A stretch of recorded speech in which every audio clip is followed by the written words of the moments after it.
Thank you, Karen, for that over-generous introduction. Before warming into my theme, getting into my stride, or perhaps into my lurch, I wish to say a few words about tonight's occasion and the series of events that it will inaugurate, stretching through to the end of 2020. As Director, it's a huge honour to open CSTV's 25th anniversary programme of events. It's a programme that will look both forward and back. Now, I happen to think that sort of self-congratulation is a much underrated human emotion. So as a banal point, I would just gently point out to you that very few academic research centres in the social sciences last anything like 25 years, least of all in the ever-shifting and fast-paced world of studying terrorism and political violence.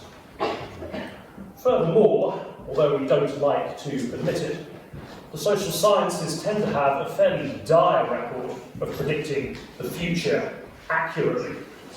You know, you'll find the library, if you search hard enough, full of books like The Future of East Germany, published in 1988, and things like that.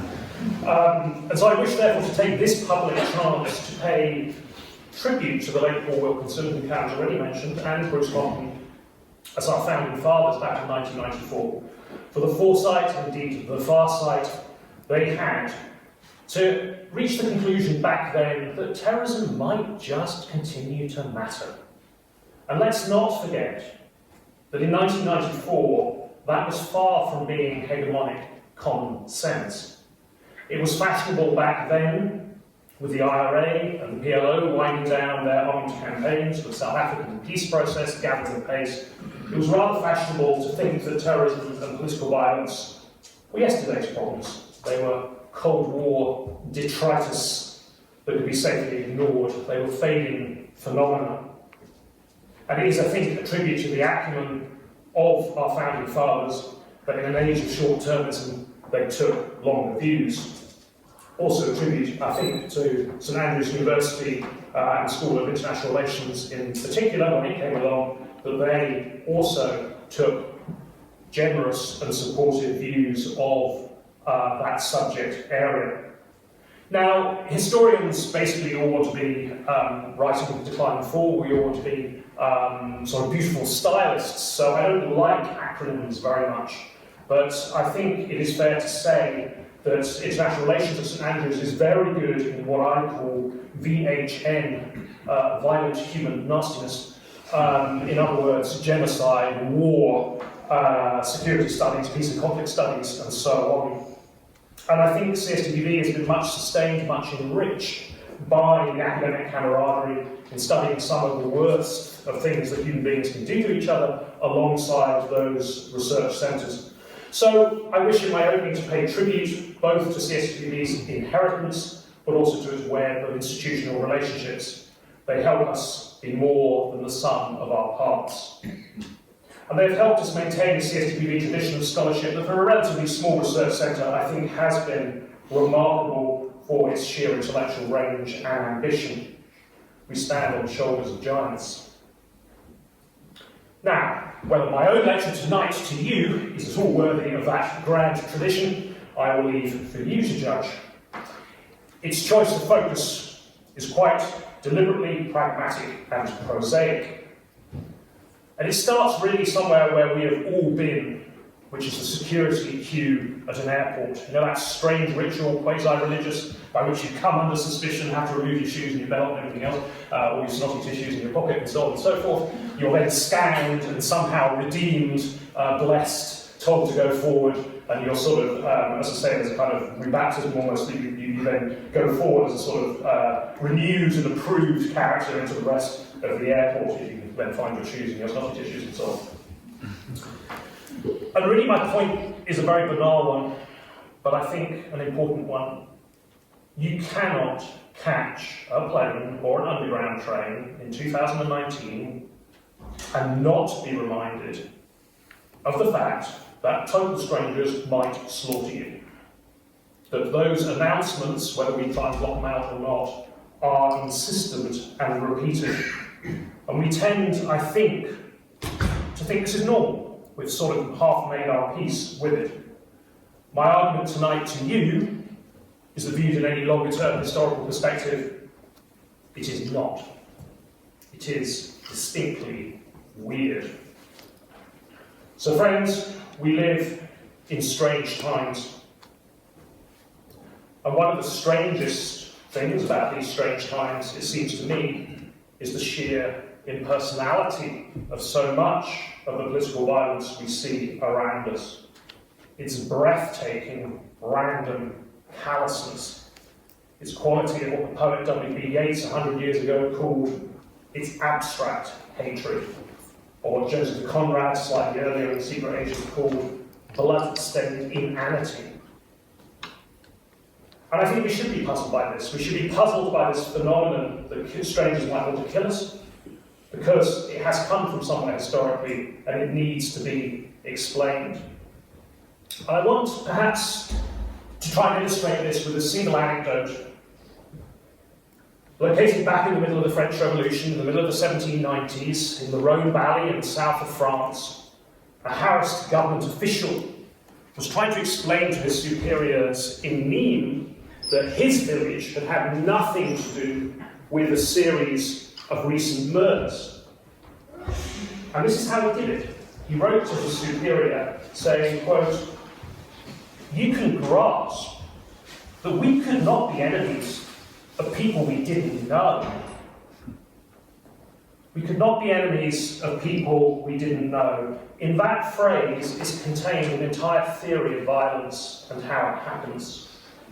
This was still a world where enemies were made, not begotten, made through the frictions of local intimacy and face-to-face relationships primarily, not through the pronouncements of deracinated ideological category.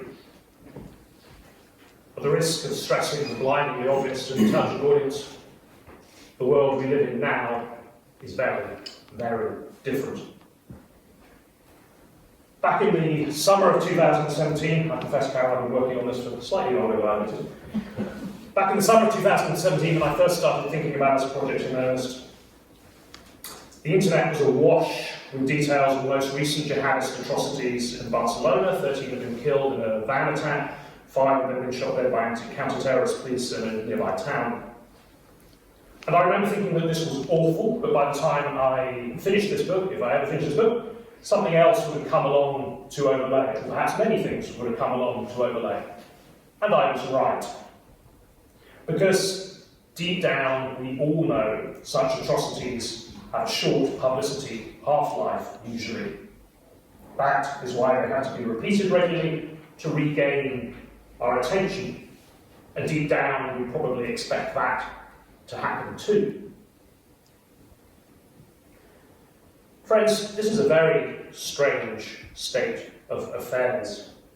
So tonight I ask, with some deliberate naivety, but also I think with some good reason, the very simplest of questions. How on earth did we get here? How on earth did we get here, with the emphasis very much on the how? I'm most interested in how and not why questions. How has violence become, or more specifically political violence become, has it changed over time? How has it evolved in connection with other forces? If I do deal with why questions, it's very much second order why questions. Why does this type of violence tend to happen and not that type of violence? You'll probably, if you are studying terrorism, be already familiar with the 19th century anarchist phrasing that terrorism or political violence, whatever we want to call it, can be understood as propaganda of the deed. Have you come across that? This is sort of common phrase you'll come across. I think most terrorism studies is much more interested in propaganda than it's interested in deeds. I'm interested in deeds. I'm biased towards the study of actions and not ideas. By that, I don't think that ideology is unimportant, let me clarify. Of course, to explain political violence, we need to understand ideology, but I don't think it is all there is.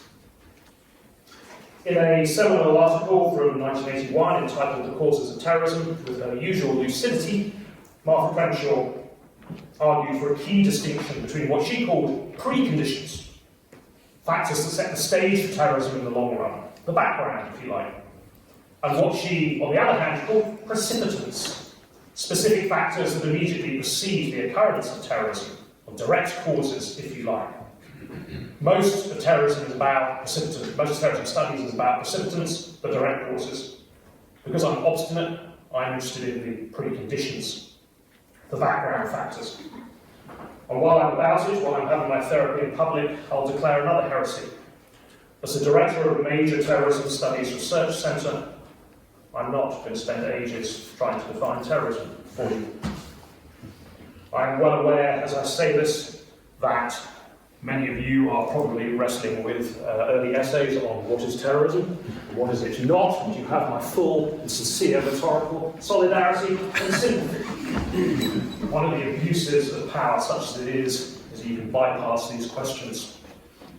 My colleagues are well aware, I tend to approach, as a historian, the problems of trying to define terrorism with the same good advice my wife gives me. My wife gives me advice when times are hard, when the skies are dark, and things look bleak. She leans over and she whispers 3 little words to me. Those 3 little words are not, as you good people would probably assume, I love you. Those 3 little words are, get over it. I think if we're going to take a really long-term view of terrorism, to some extent we have to get over trying to define it too closely. There's too many and varied contexts at play.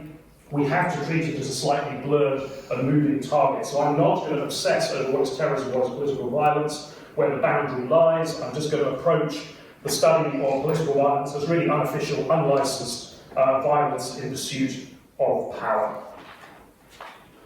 Now, far more problematic for me than defining terrorism is trying to define modernity.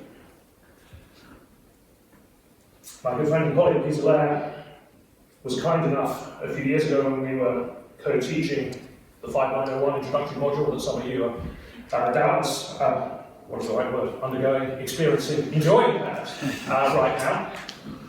He allowed me to set the essay question, do not worry, it will not come your way, it's been retired. But he allowed me to set the essay question, what, if anything, is modern about terrorism? I think it's fair to say it was not a high point of my academic career. It was something of a turkey. Almost invariably, students understood modern to be a synonym for recent. So, to nail my colours to the mast, or perhaps to lightly velcro my colours to the mast, let me try and make clear to you I am understanding modernity and modern in a much broader, in a much deeper sense than this. At the risk of boiling down in horribly reductionist fashion deeply complex and sophisticated literatures from historical sociology and other disciplines, I'm sort of going to run with the classic sociological distinction between the Gemeinschaft, the society of face-to-face relationships, predominantly rural, predominantly agricultural, tradition-bound, and the Gesellschaft, the society of impersonal transactions, predominantly industrial, urban, highly mobile.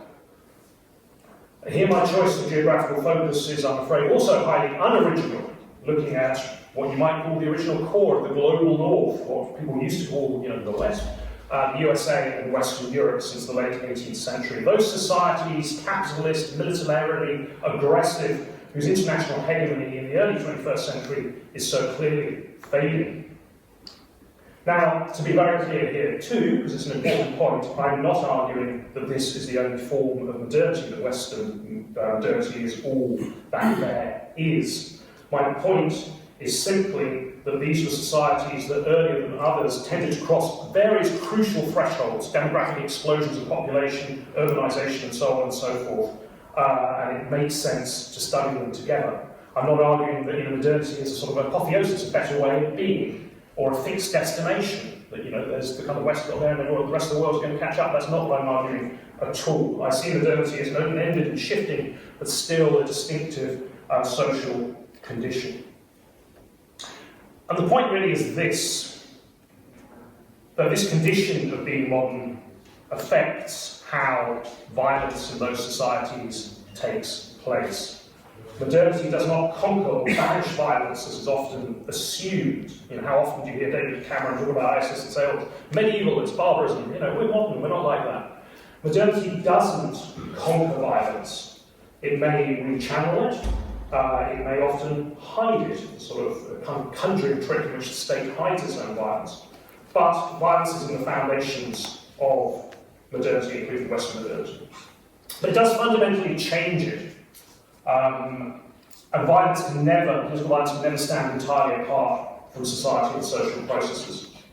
So very simply, really, in the time I've got available to you tonight, I'm going to talk about push factors, those factors, coercive factors in the modern experience in the areas of global north I'm looking at over the past 250 years, that pushed rebel violence, oppositional violence in certain directions, that moulded it, that shaped it, sort of effectively kind of made it into a kind of residual niche form of violence. And I'll then turn to the pull factors, those new opportunities in modern conditions that have allowed political violence to take truly innovative and new forms that they hadn't taken before. And lastly, I'll try in the final minutes to draw some of it together, to give some sort of audit of where we're at in the early 21st century in 2019, because I hold the strange view that historians should have something to say about the present and the future as well as the past. Let's begin with push factors, let's begin with constraints. And here, I think the key place to start in reviewing, not all, but most, of the violent conflicts across Western states in the land looking at, or the global north states, has been their lopsided asymmetry. Since the late 19th century at least, a recurrent feature of these societies, Western European and American societies, has tended to be hopeless micro-insurrections that are mounted against largely stable societies. What the German writer Heinrich Böll called, discussing the Red Army factions, the wars of the 6 against the 60 million.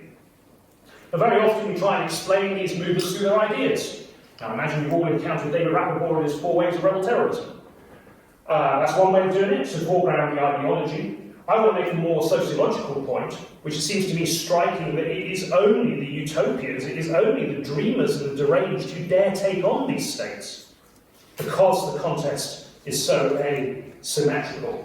And even now, in 2019, I think if we look around us at the far right, or Islamist terror, it's very clear that it's being waged by those who believe, against all the evidence of their eyes, that God is on the side of the small battalions, not the big ones. By contrast, the coercive power of the modern state is titanic. It is enormous, unlike anything seen really before in history. Let's not forget the Roman Empire didn't even have a police force. Now, this takes different forms in different places, even within the global north. 100 years ago, this year, Max Weber, the sociologist, famously offered his definition of a state as an entity that seeks to monopolize violence.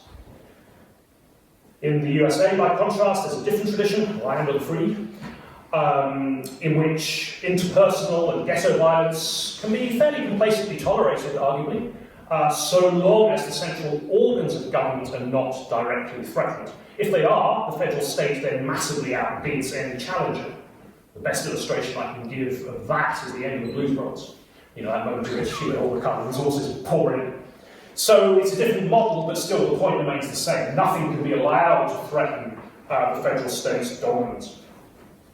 But either way, after about 1865 and the American Civil War, the bulk of serious political violent disorder in these societies tends to come from external defeat in war. And that's quite remarkable, I think, historically. But this isn't just a matter of superior military resources and directly coercive power. It's also a sort of conjuring trick by which states put their violence out of sight for most of the time, for most people in public view. There are others who have different experience with these states, but the first look, the violence has been sort of hidden from view. So these kind of states, as they develop in the areas we're looking at, reflect an ability to coerce invisibly and to use violence sparingly. And the key really to this overwhelming dominance and force is not to say just the violence, but the organising capacity behind it, the infrastructural capacity. So my argument really is that we have to examine bureaucracy and coercion together because they belong together. Now, as a thought experiment, and it is only that, it is not a piece of advice, it is not a practical suggestion, but as a thought of experiment on this point that bureaucracy and coercion belong together, I would suggest that you decide to hang on to a St Andrews Library book and see what happens. First of all, you'll get polite reminders, then the reminders will get less polite, and they will get more threatening, and then you may be fined. If you carry on trying to use the library, eventually someone will challenge you. If you push on past them or whatever and carry on, eventually some security guard will be called, and if you carry on ignoring them and go your own sweet way, then presumably in the end the police get called and they do whatever the police have to do. So the point is, please do not test the patience of the good St Andrews Library staff, because they're lovely people, it's not their fault. The point is, behind all bureaucracies lies somewhere the capacity or the threat of violence. However well hidden it is. To say, anyone tweeting, please delete that tweet. Don't mean anything against the lovely library staff. It's just an illustrative point. A heuristic device is not an explosive device. But the more general point, perhaps, is that the rise of the Gesellschaft, the rise of the society of strangers, if you want to call it that, and the states that accompany that, do two things that are contradictory. They create anonymous societies of strangers where we interact and rely upon people we do not know all the time. And this in turn creates potential laboratories for a few in innovative violence. You know, if you grew up in some peasant village in 18th century France, the priest or the lord of the manor or whoever knew everything you did, very little room for going off-piste. You know, modern cities are much more anonymous than that. To some extent, as I say, they can function as laboratories for many kinds of innovation and experimentation, but including violent experimentation. But the other corollary to that is the state can, if it knows where to look, kind of monitor you fairly closely. You know, everywhere in time is inspected, registered, taxed, audited, otherwise monitored. Ted Kaczynski, who may be known to some of you as the Unabomber, the guy who holed up for 18 years in the remotest regions of Montana, waging a one-person letter bomb campaign against scientific modernity, really, industrial society. Killed 3 people, injured 18, I think. Sorry, injured 20. Even this guy in his self-built log cabin in the western Montana wilderness, with no running water or electricity, he still gets visited by the census taker every few years. So even there, the state has some idea who you are, even though, in this case, he didn't know what he was up to for a long time. So the general point is that we tend to live under regimes of hyper-regulation that would have amazed our ancestors. And that from the sort of late 18th to the late 20th centuries, the societies of the global north that I'm looking at sort of squeezed out this potential for mass insurrection. In Europe, at least before 1850, revolutionary situations tended to ignite wars. After 1850, it reverses. It's wars and defeats in war that ignite revolutionary situations. And by the end of the 19th century, it's pretty clear, even to people like Friedrich Engels, the communist revolutionary, that the age of barricades is over. It's not going to work. You know, these kind of societies have effectively become impregnable to mass challenges from below.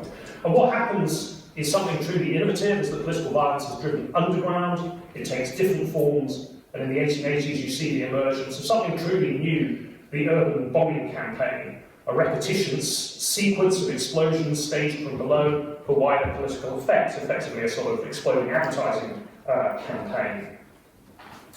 Now, I think this is a vital period, the late 19th century. I think we can see the ancestors in the Dynamite War of 1883 to 1885 that Irish Americans, Republicans waged in London and other British cities. You can see the sort of ancestor of the cellular underground movements of the 20th century. In the anti-organisational wing of the anarchist movement, you can see a kind of prefiguration of the leaderless resistance, the sort of strategy that's been adopted by the far right jihadist movements in recent years. The idea that if the state is always going to be better organised and better resourced than you, then the way to outbid it and outthwart it is to be deliberately disorganised, a much sort of looser network or mobilisation.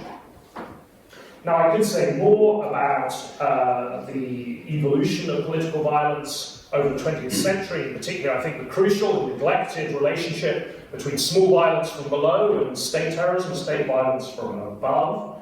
But I wish now, just for now, to stick with this narrow point about infrastructural power, bureaucratic power, and the way that it forces insurgent movements into clandestine forms. And it's very striking that the memoirs of the New Left of the early 70s in both West Germany and America kind of illustrate what this meant for them in practice. These were movements that dreamt of world revolution. What did they spend their time doing? They spent their time scrubbing the other side of the toilet seat because they had learnt from trial transcripts that that's where the police looked for fingerprints. If you did a house move, it was a week's solid cleaning of every single surface. Terribly arduous, enervating drain on energy and resources. People like Bill Ayers in their memoirs, whinge constantly about how they had to obey speed limits, and they've never obeyed a speed limit in their life because they got pulled over, they made a dodgy haircut, and a dodgy ID might be recognised. So, these are sort of utopian movements forced to be kind of conspicuously law-abiding, at least on the surface, because they knew what they were up against. Even a much more sophisticated, much better resourced movement, like the Provisional IRA, was eventually, arguably, contained, ground down in an attritional struggle against the vastly superior forces of the British state. Jerry Bradley's memoirs document this really quite powerfully. He starts off in the early 70s with the IRA as himself as a young volunteer, hundreds of young activists taking potshots at the British Army. By the early 90s, what is the Belfast IRA? It's about stripped down to a core of about 20 operators, all kitted out with boiler suits, nose plugs, ear plugs, anything to try and defeat the forensic investigators. And arguably, of course, the Provisional IRA was relatively well-resourced. Smaller groups tended to go under much quicker in these unequal struggles. Jan Enger's study of European acts of terrorism in the 1950s and 1995 found that of 188 armed groups he identified, 80.3% failed to stay active for more than 2 years, and 55.1% of all groups never killed anyone. As he put it, the majority of terrorist groups carry out few actions, kill few people, or none at all, and disappear after a short time. So I've tried to make a general argument that it's the enormous infrastructural power of the states that I'm looking at that's tended to squeeze out potential oppositional violence. You think of this, if you like, as sort of the Wilson toothpaste theory of modern terrorism. There are important caveats. Bureaucracies are always utopian. They always deal with people in the abstract, and this means they're extraordinarily hard to coordinate. There's always turf wars between bureaucracies, and it's often discussed in the counter-terrorism literature like, if only people worked harder and had shown a bit more goodwill, it would all mesh together. You read the 9/11 report on relations between the CIA and the FBI, you'll see that actually the problems go deeper than that. They're much more structural. Bureaucracies are large, cumbersome, hard to direct, especially if the structure of the state is particularly complex. I think my favourite is the example of this is the communist combatant cells in Belgium, who were sort of brief entity, well, actually not that brief, they lasted for over a year, from 1984 to 85. There's only had 4 members, and yet they were being chased by, basically 589 communal police forces, 27 judicial police forces across various precincts, and gendarmerie spread across 5 different regions, reporting variously to bits of the National Defence Ministry or the Justiciary, the Judiciary, with linguistic tensions on top. The whole thing was a mess, and that's the reason they could keep going for so long. And you see exactly the same structural weakness occur in more recent jihadist campaigns in Belgium. Also, arguably in Catalonia, in Spain, the friction between the Catalan and the Spanish federal forces has also been a problem. And when you scale this up to the international level, bureaucratic coordination is even harder. So, total monopolies of violence are just never possible. And my esteemed colleagues, Javier Alvarez, Bernard Blumenau, Kieran Company, have all written on the difficulties of actually these kind of bureaucratic counter-terrorist strategies, just how hard they are to get it right. My point here is really just a very limited one. Sort of a lot of the groups we tend to look at in terrorism studies are sort of political flora and fauna in the cracks of the state, in the sort of cracks of the wall, if you like. That's where they can flourish. Okay, my second part, the pull factors of modernity. What are the attractions, what are the aspects of modernity that have helped create new opportunities for violence to flourish. And these are clearly highly diverse. We might group them roughly, I suppose, under sociological and technological headings. By technological, I mean simply the means of destruction, the form of weapons. Sociological changes I'll deal with first, most briefly, simply by saying the long-term trend is very, very clear here. It is towards a relentless expansion of the universe of deliberately inflicted suffering. What is perhaps historically most remarkable about contemporary political violence are two qualities. One, its social reach. Two, its innate faddishness. What do I mean by each? Well, social reach. Until the late 19th century, assassination only really targeted elite figures, royal figures, prime ministers perhaps, because they were the only ones worth targeting. And you can see the diffusion of targeting fairly closely monitor or be in step with the expansion of franchises. As first more and more men got the vote, later women, then parliaments become targets in a way that they haven't been before. So over certainly 150 years or so, you can see this relentless democratization of violence. Democratization of violence in the sense that anyone can be a target now. Democratization perhaps also in the sense that barriers to entry to actually indulging in violence are also possibly lower. It's easier to get involved. Just as an aside, we tend to forget just how physically accessible, but how socially unreachable leaders of 200 years ago were. When King Friedrich Wilhelm of Prussia came to London to celebrate the fall of Napoleon in 1814, he was said to be sulky as a bear, because he was kind of constantly hassled and jostled by the crowds. There was no security, there was no barrier between him and the common people. And if you compare this with, say, that passage in Michelle Obama's memoirs where she first sees the security detail is now going to accompany her wherever she goes as First Lady, and there's 20 heavily armoured vehicles is the minimum kind of security detail. You'll see how far we have travelled. If our leaders have become more impregnable, we, the common people, have become far more vulnerable. We have a political exchange value that our ancestors never had. Our lives are worth cashing in to some as publicity tokens. And I won't, I'll just say on that point, democratic universalism is the hallmark of contemporary terrorist threats. Anyone and everyone might be next. My second point was that, in a historical perspective, what's striking about contemporary violence is its faddishness. What do I mean by that? I mean that contagion effects are very noticeable. The first assassination attempt on the Russian Tsar in the late 19th century was 1878. Within months, there have been 5 across Europe. If you've done any reading around the wider history of terrorism, the sort of hijacking boom of 68 is a similar phenomenon. Hijacking had been known before, but there's a point at which it just suddenly becomes contagious. Vehicle attacks, vehicle ramming attacks in 2016 is a kind of similar phenomenon. So it's extraordinary moments of something becoming popular for a short time until either counter-security measures or by some sort of almost invisible consensus, it seems to have run its course and then it dies away again. Just worth pointing out here, although I won't labour it too much, just that somewhere in the background of understanding what has changed in political violence, we have to factor in communication revolutions. Not just the communication revolutions of your lifetimes, but older ones as well. In 1789, it took about 10 days for the fall of the Bastille to reach Norfolk in eastern England.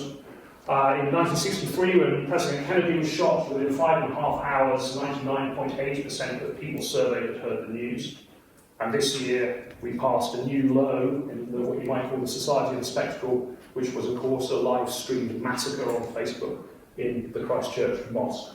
And this relentless acceleration, acceleration of volumes of information and speed of decontextualized information is part of the vital context. Effectively, it creates what you might call a Doppler effect. my half-forgotten physics from school, that the noise of a siren, as it comes nearer, it becomes louder, but also the note changes. There's something in that relentless acceleration of information that makes political violence that is meant to be communicative. It also changes in its form. Arguably, in some ways, it becomes more destabilizing. So that's a little bit on sort of social and communicative background. I just want to talk about, very briefly, on the means of destruction, or rather, to focus in a bit more detail on one of them. And that is a very simple observation. Perhaps a banal one to you, but I think worth stressing.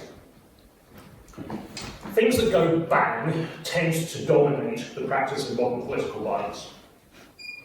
According to the same study I mentioned earlier, Tweed Database of European Terrorist Events, 55.1% of all the incidents 1950 to 1995 took the form of explosions, defined here as bombs, car bombs, fire bombs. So bombs are by far the most important weapon in the terrorist arsenal. And I think it's worth asking, where has this come from?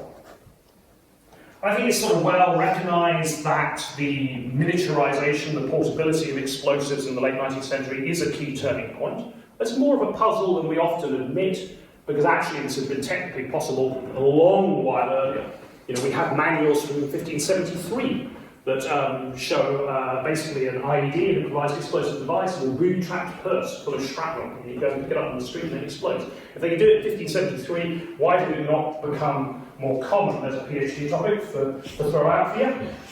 I don't have the answer.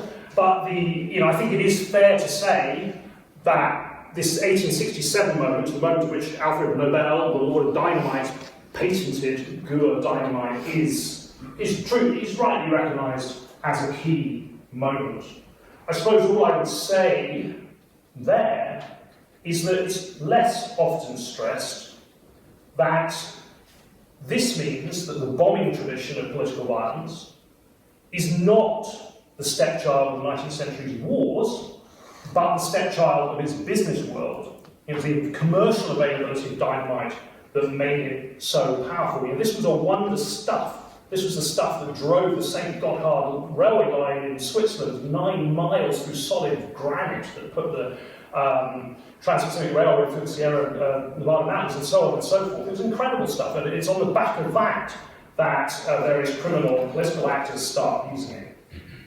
But from such haphazard and contingent beginnings, it then becomes, really, I think, the way in which rebel groups try to make a statement that gets people's attention. It sort of conveys their political seriousness in a way that other techniques perhaps don't. And if you think about such horrors as the Columbine school massacre of 1998, actually most of the effort went into building bombs that failed to explode. Obviously a borderline case of political violence perhaps, but still interesting to see the effort put in. Barcelona, 2017, it was after the bomb factory blew up that the attackers turned to vehicle ramming attacks. Even in the Christchurch mosque massacre, the attackers seem to have had a couple of improvised explosive devices. So there's something about this fetishization of bombs that I think is important. And very often this is, insofar as it's thought of as a tool, this kind of turn to bombs is explained as really a matter of capacity. Terrorists use bombs because they don't have the capacity to do more ambitious stuff. It's kind of classic hit and run stuff. It's tailored to their modest resources. And there's something in that. But if we want to ask why for 150 years has this remained the dominant form of attack, then perhaps we have to dig deeper, and perhaps we need to look as well at the social psychology of bombing. If you read the memoirs of New Left activists like Jane Allport, she speaks of the magical secret of possessing dynamite, the sort of excitement of the group that you had this stuff, that you could plan attacks at a time and place of your choosing. And so this kind of sense of superiority that having explosives can sometimes convey. And I think this comes out, just as an aside, I think it comes out in the extraordinarily consistent use of playful language to denote or to talk about bombs and explosives by violent actors. Think of the very term booby trap. or what the Special Operations Executive in World War II used to call Churchill's toy shop, or the IRA balance that from the mid-20th century, that the old alarm clock, which was about the 1939 bombing campaign in London. It's kind of all presented as a hilarious practical joke, that we surprised the Brits. So it's this kind of consistently ludic, consistently playful theme. But even here, I'm not quite sure we've gotten to the bottom of why bombs are so attractive. Handguns, after all, are also very destructive, can also be equally concealed and are very portable, yet they don't seem to attract the same treatment.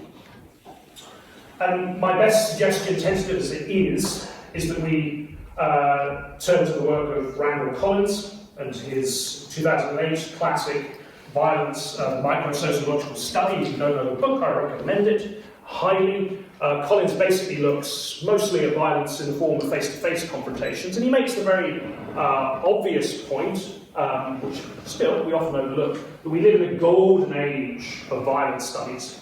As long as you've all done your proper ethics procedures and whatever, in theory at least one can look on YouTube and one can actually see how violence works. And a lot of myths are therefore deconstructed thereby. The classic one is the gunfight at the OK Corral, which I think most Hollywood treatments last about 24 minutes, and yet it's actually been reconstructed fairly accurately and lasted about 83 seconds. In other words, most people involved hit the deck like any sensible person would do if you were being shot at. So we can actually see how violence works in micro detail. It's often very different to what we expect. Collins concludes, well, good news, bad news. Good news is most human beings, according to Collins, are actually very bad at violence. We are, generally speaking, incompetent technicians of violence. Gender has nothing to do with it. Men are just as crap as women, or vice versa. Gender just doesn't really matter. But generally speaking, we're bad at doing it. That's arguably good news. The bad news caveat is there's a small minority of psychos who are genuinely scary to us all. You remember the kind of kid in the playground who always took the fight a bit further than everyone else. Those are the people that we are genuinely scared of. But the most violence comes out of prior confrontation, emotional tunnels, miscalculations, a misreading of others' intentions. And it is an innately stressful experience that we tend to hate. Borne out by all those studies you may be aware of World War II battlefields in the Pacific, where absolutely tiny percentage of American Marines actually fired their weapon. Or Gettysburg battlefield, where they found muskets that had been loaded 8 times because the guy was just shaking with fear. He couldn't remember he hadn't shot it off. This is how most people are in these situations. So we're not very good at face-to-face violence, is Collins' argument. But there are some subcategories of violence technique that are arguably particularly suited to the anonymous living conditions of contemporary urban cities, the society of strangers, and these techniques are deliberately confrontation avoiding, they're deliberately confrontation minimizing. The professional hitman in the criminal underworld, good contract killers surprise their victims. That's their professionalism, that's their skill. And arguably, bombings fall into the same category.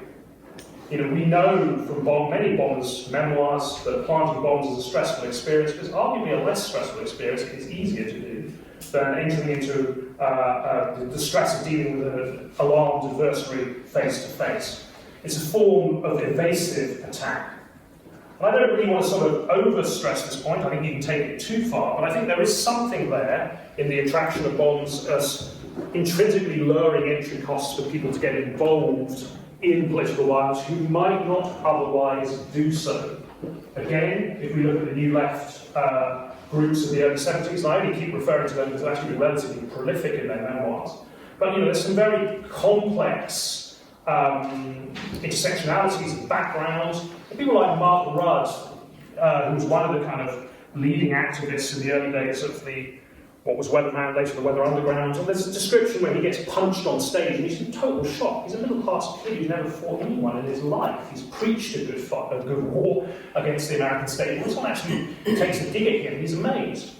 Again, Jane Albert, publisher by profession at the time she gets involved, middle class, Kathy Wilson as well, and particularly the middle class female activists. It's hard to see them getting involved perhaps in other forms of violence. They say they didn't like street fighting. Jane Austen said isn't very happy about her boyfriend running around with a gun, but somehow these become actually very proficient bomb planters. Adam Wilkinson's case perhaps takes it a bit further. Be careful what I say, I'm being recorded. But the point being that it's hard to see these individuals getting involved in other types of violence, but somehow planting bombs is an invasive type of violence that somehow smooths the path to that. So we might really see bombing not as a weapon of the weak as such, so much as a weapon of the meek. It's a sort of invasive form of confrontation, suited to those not well suited to other forms of violence. Now, I can say more about technologies of destruction. I'm conscious that I've traded upon your patience quite long enough, so I feel I should move towards some sort of conclusion in drawing together remarks on the present moment we're in.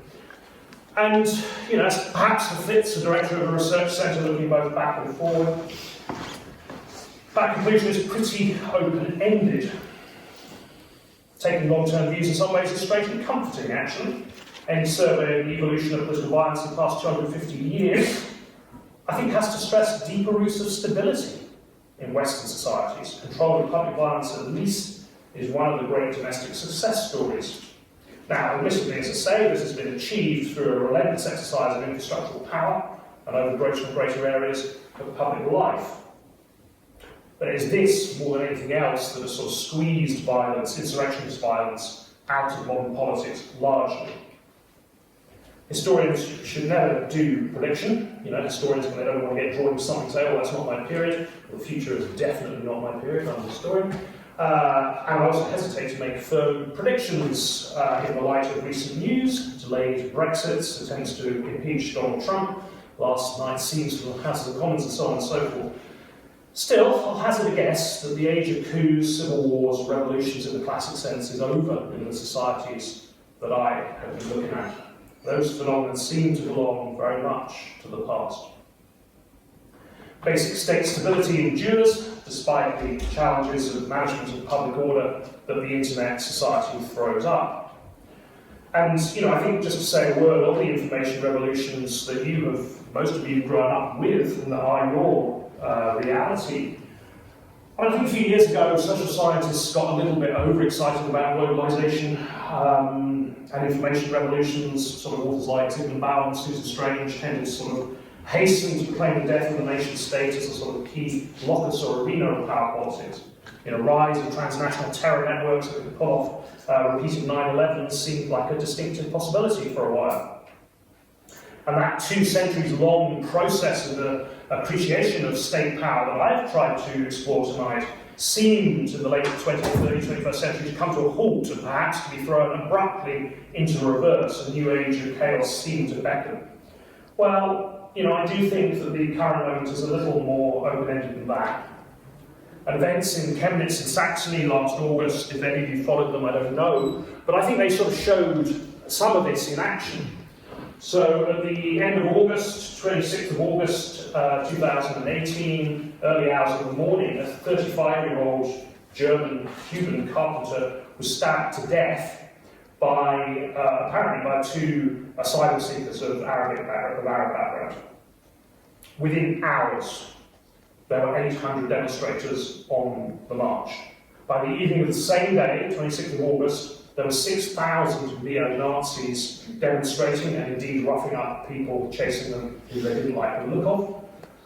591 police, massively outnumbered, clearly under-resourced, struggled to keep these 6,000 Nazis away from a smaller counter-demonstration of 1,500 or so people. Very shortly after, leaked documentation by camera phone emerged from within the German Interior Ministry, showing that one of the suspects should have already been deported from the country. And eventually, Hans-Georg Maaßen, the head of the German Intelligence Services, was forced to resign.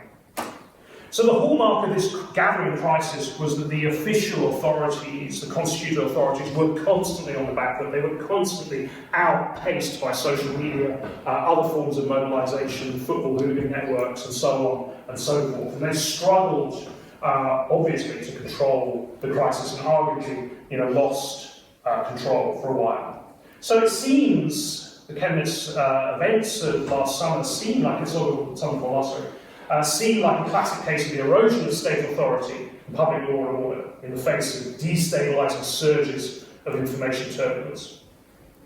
But there's a sequel that has been rather less noticed, which is that when local elements of that far-right scene tried to move to organise themselves as a group called Revolution Chemnitz, move towards a bombing strategy, try and provoke a civil war conditions in Germany against left-wingers and asylum seekers and so on and so forth, within a matter of days, the German security services had rolled them up, had shut them down.